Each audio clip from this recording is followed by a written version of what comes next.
రోడ్లు పారం కూడా నేను తమిళనాడు కానీ బెంగళూరు నుంచి కానీ వచ్చారు, చాలా బెస్ట్ అని చెప్తాను. అంటే కూటమి ప్రభుత్వం మీద నమ్మకం.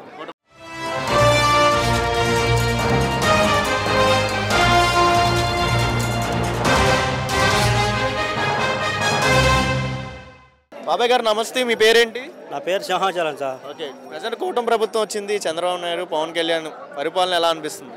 Number 1 best. ఈవేళ సంక్రాంతి పండుగ ఎప్పుడు లేని విధంగా అంతా లెక్క కూడా ఆంధ్ర మొత్తం కూడా ఇప్పుడు హైదరాబాద్ నుంచి అందరి లెక్క కార్ల మీద కానీ అన్ని లెక్క తొలగి వస్తాను. ఇటు నేను హైదరాబాద్ నుంచి వచ్చిన దగ్గర 50 లక్షలు పందెం కాసింది లేడీస్ కోడి పందాలు. హైదరాబాద్ నుంచి కూడా మన ఆంధ్రాకి ఎగబడి వస్తానంటే అంత పబ్లిక్గా అంత దీనిగా అందరికీ అవకాశం ఇచ్చారు. పండుగ సంక్రాంతి పండుగ సందర్భంగా చాలా బాగుంది. డిప్యూటీ సీఎం పవన్ కళ్యాణ్ గారు రోడ్లన్నీ ఫినిష్ అవ్వాలని చెప్పి రోడ్ల మీద ఫోకస్ పెట్టి తిరిగారు కదా. అన్ని ప్రాంతాల నుంచి రోడ్ల మీద వాహనాలు, కార్లు అన్ని నడుపుకుంటూ వస్తున్నారు ఆంధ్రాకి. రోడ్ల మీద ఫోకస్ చేశారు కదా, రోడ్ల పరంగా ఎలా అనిపించినాయి మీకు? రోడ్ల పరంగా కూడా నేను తమిళనాడు కానీ బెంగళూరు నుంచి కానీ వచ్చారు, చాలా బెస్ట్ అని చెప్తాను. రోడ్డు విషయంలో హైదరాబాద్ నుంచి వచ్చే వాళ్ళు కూడా చాలా బెస్ట్. 6 నెలల్లో కూడా ఇంత అభివృద్ధి అయిందంటే ఆశ్చర్యంగా పోతారు. ఆంధ్ర రోడ్లు మన ఏపీలో అసలు రోడ్లు ఎంత తొందరగా ఎంత డెవలప్మెంట్ చేశారు, ఎంత ఖర్చు పెట్టారు. కానీ ఇప్పుడు బెంగళూరు నుంచి వచ్చారు, తమిళనాడు నుంచి, అన్ని రాష్ట్రాల నుంచి వస్తాను పందాల గురించి. అసలు ఎంత దీనికి పందాలు ఎప్పుడు జరగలే నాకు తెలిసి. ఇక్కడ నాకు తెలిసి మన విజయవాడలో కానీ మన రాజమండ్రి వేసినా కానీ అనకాపల్లి తర్వాత అందరూ అంతలేక కూడా పందాలు భారీగా జరిగాయి. రోడ్డు వేసినా కూడా అంత అభివృద్ధిగా రోడ్లు చేశారు. ఇప్పుడు అక్కడ దాకా ఎందుకో గుడివాడ మన కంకిపాడు రోడ్డు అనేక దష్టగా ఉండేది, ఆ రోడ్డు నెంబర్ 1 ఉంది గుడివాడ. పవన్ కళ్యాణ్ వచ్చారు కదా కంకిపాడు సరౌండింగ్కి, ఎలా అనిపించింది సార్ మీకు? అంత పెద్ద మనిషి ఆ పల్లెటూరులోకి వచ్చి చూడడం ఎలా? చాలా బెస్ట్గా ఇచ్చింది. ఆయన చెప్పే మాట ప్రకారంగా ఆయన కూడా అభివృద్ధిలో ఉన్నాడు. పవన్ కళ్యాణ్ కానీ, చంద్రబాబు నాయుడు కానీ, నారా లోకేష్ కానీ వాళ్ళు అభివృద్ధిలో ఉన్నారు. ముందు పవన్ కళ్యాణ్ ద్వారా ప్రజలకు మంచి రోజులు వస్తాయని నమ్మకం ఉందారు. అదేవిధంగా ఇక్కడ ముందు 5 నెలలు 6 నెలల షో చేస్తారా, లేకపోతే మంచి రోజులు తెస్తారా? నెంబర్ 1 బెస్ట్గా చేస్తారండి. 1 సంవత్సరం 2 సంవత్సరాలు ఆగితే నెంబర్ 1 బెస్ట్లో మన ఆంధ్ర అనే దీనిగా చేస్తారు. చంద్రబాబు నాయుడు ఒకే దిశలో ఉన్నాడు, అభివృద్ధి రావాలా, నిరుద్యోగులకి ఉద్యోగాలు రాగాల.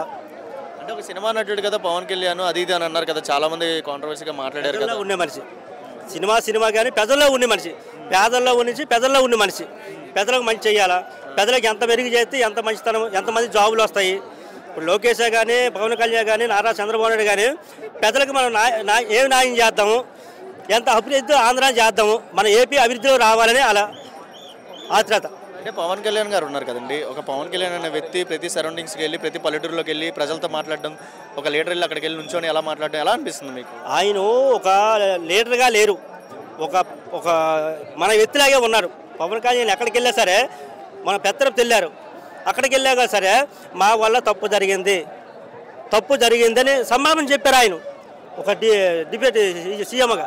అదేవిధంగా ఆయన అన్నారు కదా, నేనే సారీ చెప్తున్నాను, నాకు కింద ఉన్న వాళ్ళు కూడా చెప్తే ఏంటి ఏమైనా నొప్పి అని అన్నారు కదా, నిజంగానే అందరితో పని చేయించే లక్షణాలు ఉన్నాయండి? ఆయనలో ఉన్నాయండి, ఆయనలో ఉన్నాయి. చంద్రబాబు నాయుడు విషయంలో కూడా ఉన్నాయి. ఆయన ఈ 3 రోజులు కూడా పెత్తరపులో ఉన్నారు, లేకపోతే ఇంకా బాగుండు. ఆ జరగడంలో అందరికీ ఇబ్బందే, మనకి కూడా ఇబ్బందే. ఇప్పుడు ఎవరు చనిపోయినా మనకి బాధే. అలాగే వాళ్ళు లోకేష్ కానీ, పవన్ కళ్యాణ్, చంద్రబాబు నాయుడు కానీ వాళ్ళ ముగ్గురు కూడా చాలా బాధపడ్డారు. ఎందుకు మన నైరాల మూలే బాధపడ్డారు. మన వైజాగ్ వచ్చారు, ఎంత సరదాగా ఎంత ఎంజాయ్ చేశారు. నమ్మకం ఉంది ప్రభుత్వం ద్వారా 50 రోజులు మంచి రోజులు? Number 1 best. అంటే మీ పేరేంటి? శివశంకర్. ఎలా ఉంది సార్ కూటమి ప్రభుత్వం వచ్చిన తర్వాత ముందుగా పరిపాలన ఎలా అనిపిస్తుంది? బాగుందండి. అదేవిధంగా సంక్రాంతి వెనకాల జరుగుతుంది, చుట్టుపక్కల కోడి పందాలు జరుగుతున్నాయి, అది కూడా సిటీ మధ్యలో పెట్టారు. సో ఎలా అనిపిస్తుంది సార్? గతంలో చూసాము అంటే ఎక్కడెక్కడ ఉండేవి, ఇప్పుడు ప్రతి సరౌండింగ్స్లో పెడుతున్నారు. ఎలా? బాగా ఎంజాయ్గా ఉందండి, చాలా బాగుంది. అవునా? వెనకాల కూడా చూస్తున్నాం ఆడవాళ్ళు ఎక్కువగా వస్తున్నారు, ఆడవాళ్ళు వెళ్తున్నారు. ఇదివరకు ఆడవాళ్ళు వచ్చేవారు కాదు, ఇప్పుడు ఎలా అనిపిస్తుంది? చాలా బాగుందండి. సంక్రాంతి సంబరాలు చాలా బాగున్నాయి, కోడి పందాలు కానీ గుండాట్లు కానీ అన్నీ చాలా బాగున్నాయి. అంటే గత 5 సంవత్సరాలు సంక్రాంతి ఎలా జరిగింది, ఇప్పుడు సంక్రాంతి ఎలా జరిగింది? అంటే నేను ఇదే ఫస్ట్ టైం రావడం ఇందులోకి, చాలా బాగుంది. అదేవిధంగా ఈ సంక్రాంతి లోపు రోడ్లు అనేది ఫినిష్ అయిపోవాలంటున్నారు కదా, అంటే ప్రతి సరౌండింగ్స్లో రోడ్లు గుంటలు ఉంటాయి, ఆ గుంటలన్నీ ఫినిష్ అయిపోయి క్లియర్ చేసుకోవాలని పవన్ కళ్యాణ్ గారు తిరుగుతున్నారు. దీని మీద మీ అభిప్రాయం? ప్రజెంట్ చాలా వరకు క్లియర్ చేసుకుంటూ వస్తారండి. తెలుసా పవన్ కళ్యాణ్ పనితీరు నచ్చుతుందా సార్? పవన్ కళ్యాణ్ మెయినే కదా, మెయిన్ రోడ్లు బాగుంటే పిల్లలు స్కూల్కి కానీ, కాలేజెస్ కానీ, బిజినెస్ చేసుకునే వాళ్ళకి కానీ చాలా కంఫర్టబుల్ జోన్. సో రోడ్ల మీద ఫోకస్ చేయడం వల్ల ఎలా అనిపిస్తుంది?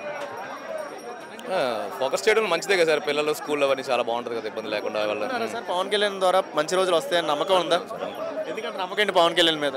అంటే కూటమి ప్రభుత్వం మీద నమ్మకం. కూటమి ప్రభుత్వం మరి పైన 40 years ఇండస్ట్రీ అంటారు చంద్రబాబు నాయుడు. మరి నిజంగా చంద్రబాబు నాయుడు కింద ఉన్న వాళ్ళతో కానీ డిప్యూటీ సీఎంతో కానీ అందరితో కలిసి ఏకవచనంగా నాలెడ్జ్ మాకు లేదు కదా సార్. ఏకవచనంగా వర్క్ చేపిస్తాడు నమ్మకం ఉంది ప్రభుత్వం ద్వారా. ప్రభుత్వం మీద నమ్మకం అయితే ఉంది.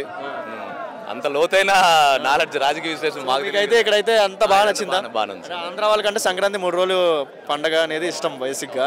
సో ఈ 3 రోజులు ఎలాంటి ఇబ్బంది లేకుండా సౌకర్యపరంగా జరిగిందా లేదు? బాగా జరుగుతుంది. ఏం చెప్తారు ప్రభుత్వం గురించి ఒక మాటలో చెప్పాలంటే? బాగుంది, ఎక్సలెంట్.